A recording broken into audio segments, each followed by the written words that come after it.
పొట్టి శ్రీరాములు మర్చిపోయిన వ్యక్తి ఈ రాష్ట్రంలో ఉండడమే దరిద్రం. మనందరం కష్టపడ్డాం ఎన్నికల్లో, చంద్రబాబు నాయుడు ముఖ్యమంత్రి చేయాలి. ఈ ఉద్దేశంతో డూండి రాకేష్ విజయవాడలో ఒక మీటింగ్ పెట్టాలని చూస్తే అప్పుడు ఒక చెత్త మంత్రి ఉన్నాడు ఇక్కడ వెల్లంపల్లి. మా యొక్క మీటింగ్ని క్యాన్సిల్ చేసి పోలీసు వాళ్ళని పంపించి మీటింగ్ క్యాన్సిల్ చేయించాడు. రాకేష్ చెప్పేటటువంటి మీటింగ్ను ఆ రోజు నుంచి మా మీటింగ్ క్యాన్సిల్ చేస్తామనేసి రాకేష్ నేను రాష్ట్రమంతా వయస్సులంతా తిరిగి వయస్సును ఉత్తేజపరిచి ప్రతి ఒక్కరిని పచ్చ జెండా పెట్టుకునే విధంగా మనం చంద్రబాబు నాయుడు గెలిపించాలి.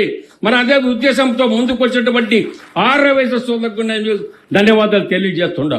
ముఖ్యంగా ఈరోజు ఈ కార్యక్రమాన్ని దిగ్విజయంగా పట్టుదలతో, ఎందుకు రాకేష్ ఇబ్బంది పడుతున్నావు, ఆర్థిక ఇబ్బందులుంటాయి, మనం అన్ని చూసుకోవాలంటే ఏది లెక్క పెట్టకుండా ముందుకు దూసుకుపోయి లెక్క చేయకుండా లోకేష్ గారి యొక్క ధైర్యము, లోకేష్ గారి యొక్క ఆశీస్సులతో ఈ కార్యక్రమం చేపట్టాడు.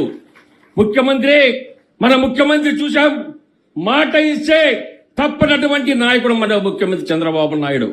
ఈరోజు మంచి కార్యక్రమాలు జరుగుతున్నాయి. వ్యాపారస్తులు ధైర్యంగా వ్యాపారం చేసుకుంటున్నాం. గత ప్రభుత్వంలో ఏ ఇబ్బంది ఎంతో పెట్టాడు. ఈరోజు వైఎస్ఆర్ పార్టీ వాళ్ళకి చెప్తున్నా, పొట్టి శ్రీరాములు ఎందుకు మర్చిపోయావు, జవాబు చెప్పు. ఈరోజు మా ముఖ్యమంత్రి చంద్రబాబు నాయుడు చేశారు. మాకు ఈరోజు మా లోకేష్ బాబు వచ్చి శంకుస్థాపన చేశాడు. మీ నోట్లోకి రాలేదా, మీ మైండ్లోకి రాలేదా? సిగ్గు తెచ్చుకోవయ్యా. ఈరోజు మళ్ళా నేను ముఖ్యమంత్రి, నీ ముఖ్యమంత్రి ఎప్పుడైతే నువ్వు వైఎస్ సమస్య లేదని తెలియజేస్తున్నా. మా లోకేష్ కాబోయే మా నాయకుడు మా నారా లోకేష్ మీద ఏదేదో మాట్లాడతారు, చిందులు మాట్లాడతారు. ధైర్యం ఉంటే రా, సభా వేదిక పెడతాం.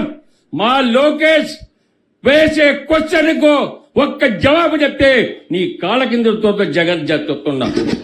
నీ చేత కాదు. నీవు రాజకీయం నేర్చుకోవాలంటే మా నాయకుడు, యువ నాయకుడు లోకేష్ నుంచి నేర్చుకో. ట్యూషన్ పెడతాం రా, నేర్చుకో రాజకీయాలు. చేత కాకుండా అంతేగాని తిక్క మాటలు మాట్లాడితే ఇంకా సిగ్గు లేదమ్మా. నీకు 11 సీట్లు వచ్చినాయి. నీకు ప్రతిపక్ష హోదా కావాలా? నీ ముఖానికి ప్రతిపక్ష హోదా కాదు, పులివెందలో రుచి చూపించారు అక్కడ ప్రజలు. ఇంకా సిగ్గు రాలేదు, మాట్లాడుతున్నారు. అందుకనే మనందరం పెద్దలు ఎంతో మంది ఉన్నారు ఇక్కడ. మనం కావాల్సిందంతా లోకేష్ నాయకత్వంలో మనం యువకులంతా ఇవాళ ముందుకొచ్చారు.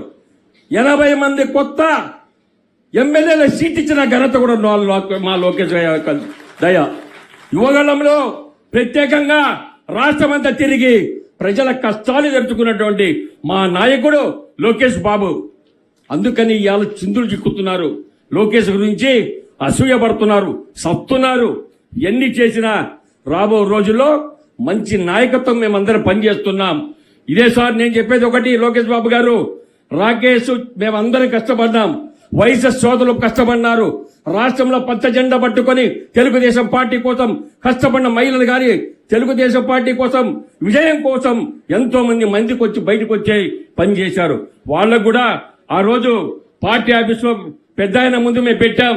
పార్టీ పదవులు గాని, నామినేట్ పోస్టులో గాని మా వయసులో కొంచెం అక్కడక్కడ చిన్న పదవులు ఇచ్చి మాకు న్యాయం చేయాలని కోరుకుంటూ నేను సెలవు తీసుకుంటున్నాను.